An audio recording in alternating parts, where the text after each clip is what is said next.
Our officers were under fire for hours. 2 more police officers were hit by gunfire. 1 sustained an injury to the shoulder. 1 sustained another injury to the body. Those officers have since been released from the hospital. They are Ray Sanchez and Farinella Fernandez. Once again, we're happy they're all right. However, Joseph Seals succumbed to the gunshot wounds that he received.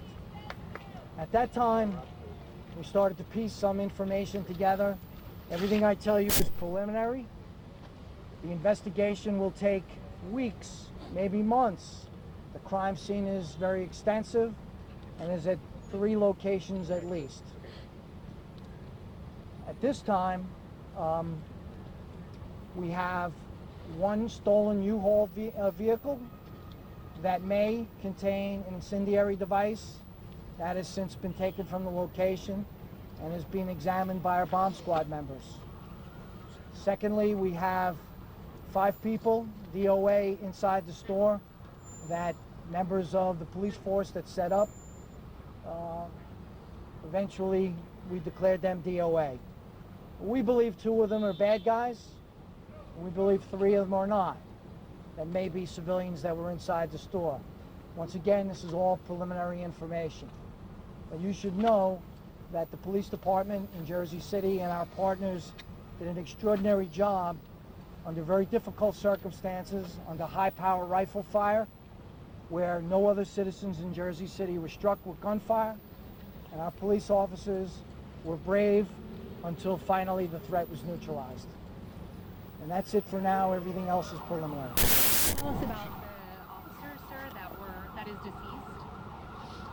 Joseph Seals is a veteran police officer of over 15 years.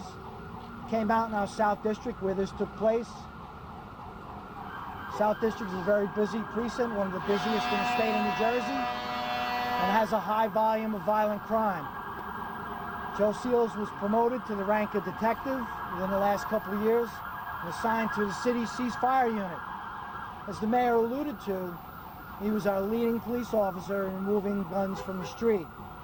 Dozens and dozens of handguns he's responsible for removing from the street.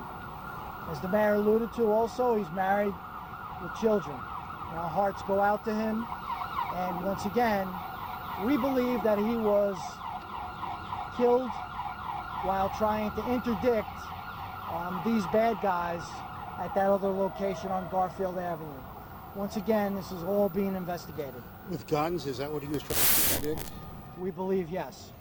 This was not the cemetery, or this was the cemetery? This is the cemetery incident. Chief, there have been reports that this was part of a post-homicide investigation, possibly initially. Is that correct? Those are all potentialities that are being looked into.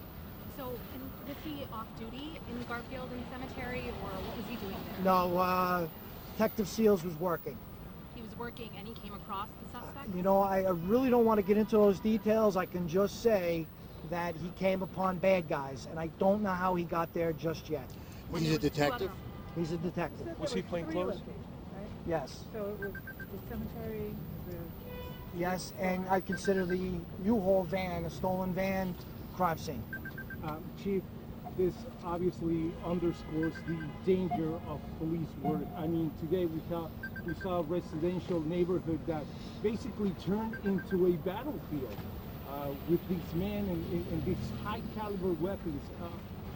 Have you ever seen anything like this in your years of police work, sir?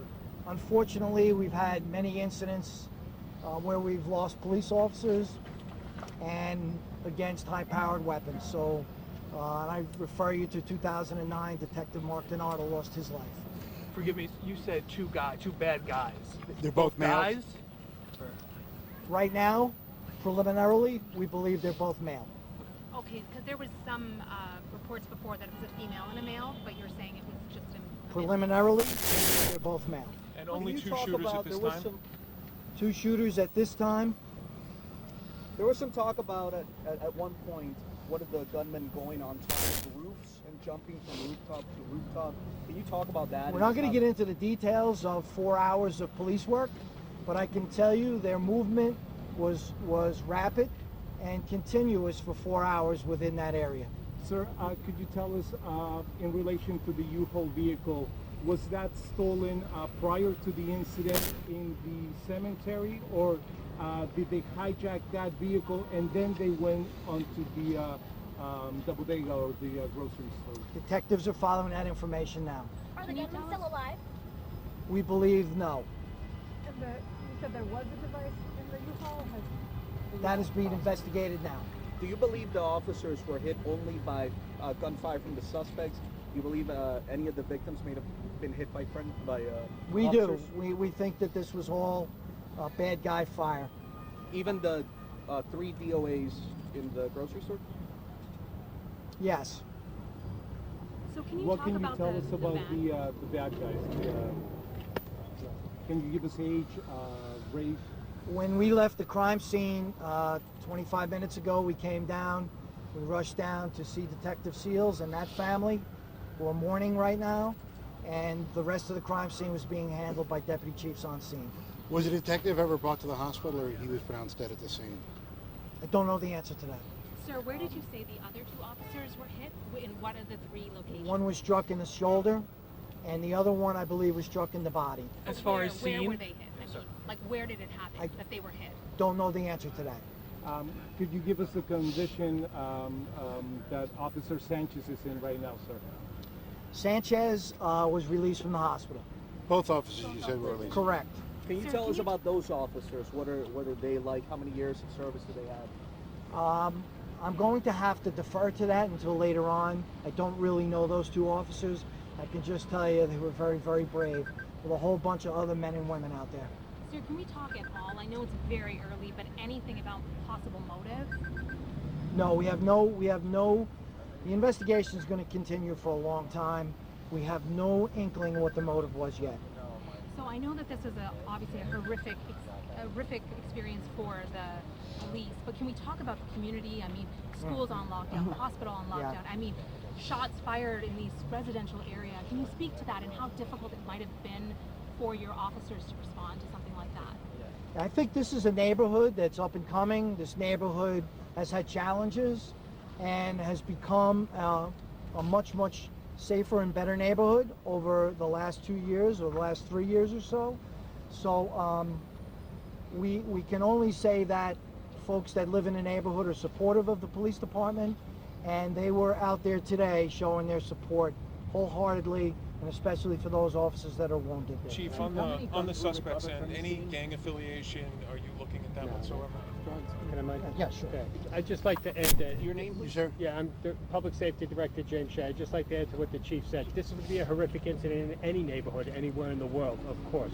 But I think it needs to be noted, and I know the people in Jersey City note, that under the Chief's leadership, the police department immediately was on the scene interjecting. Most active shooters end when the police arrive. In this case, one of our officers gave his life immediately trying to prevent what subsequently occurred. Then 2 more officers were shot trying to prevent it, and the Jersey City Police Department continued to respond and engage those people to minimize any possible damage. So while no one wants this to happen anywhere, we'd all give anything to have Detective Seals back and the other people who passed away tonight.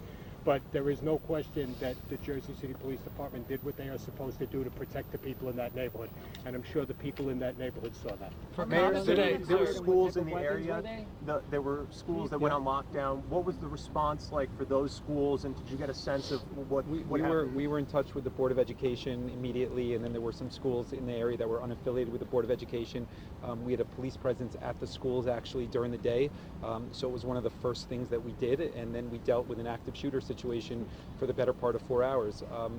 For the last 3 years, we've invested a lot of resources, unfortunately, in active shooter situations.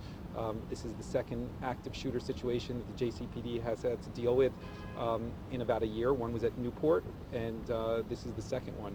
And so while I believe that we have the best police department anywhere, it's just unfortunate that we have to deal with this, and it's tragic what happened today. Mayor, Mayor, what how is many your schools message were then on for the lockdown? town? What is your message for the people then? You said there's 2 active shooters in a year. What's your message to Well, the I people don't of think Jersey? I don't think that when you see active shooter situations, it's isolated to one city. So I don't think you should take that. We have the best police department anywhere, and that was demonstrated today. The chief did a phenomenal job commanding the situation. It was challenging not only because of the situation that was there, but he was managing multiple resources, from state resources to the Port Authority. We had the NYPD there, and he did a phenomenal job, and he deserves a lot of credit under a really tough situation. Can you speak to those other agencies that were also taking part in this operation? Chief, Just all the other police departments that jumped in to help. Did you want to have? Do you have anything to say about that?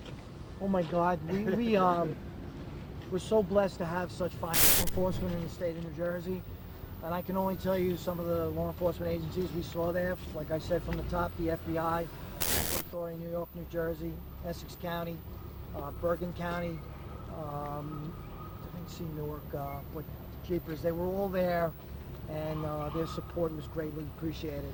And I would be remiss if I didn't tell you that NYPD responded, and NYPD, listen, those folks are the best in the business, as well as the New Jersey State Police. Chief, We heard a lot if of terror or hate crimes have been ruled out at this point? That's part of the investigation. I can tell you we have no evidence that's pointing in that direction at this time, but that's certainly on the table. As far as weapons, how many you were recovered? What type? That was still a hot scene when I left, and we had not recovered the weapons. We heard a lot of engagement. Do you get a sense of how many shots were fired in exchange during all of this? A rough estimate? Was? Nope, it would be a guess. He's got 5 children, so I'm going to say he was in his 40s. Do you know if the suspects have any gang affiliation? We don't know that. And the civilians, 3 civilians in the bodega that were found dead, what would you say are they? Once again, that's preliminary. You don't know. We believe that they're 3 civilians. This is all, anytime you do a press conference like this, it's very, very difficult to come here because the scene is just breaking down now. So I'm sorry, I cannot give you information on the actors, and I cannot give you information on the civilians because I don't know. Detective family, or did anybody speak The with the family mayor, directly? the public safety director, the police director, and myself went to the hospital and spoke with Detective Seal's family, and obviously paid our tribute to Detective Seals. How horrible was that? Can you talk to us? I will tell you, we cried with the family. It's one of the hardest things that you ever have to see in your entire life. I mean, nobody expected, I'm sure, Detective Seals not to return home. I'm sure his children expected him to return home. And, you know, sometimes people don't appreciate the tough work that these police officers do every single day. Every day they put on that uniform and they take their life into their own hands, and they do it for the better part of a city like Jersey City. Every single day we get reports of guns being taken off the street, and you know, most of the time that's done without anybody being injured, which speaks to the type of work that these people do, and they're heroes. And it's really tough to see the situation there today, and there's no other way to explain it. Sir, I think we're done on that. Thank you.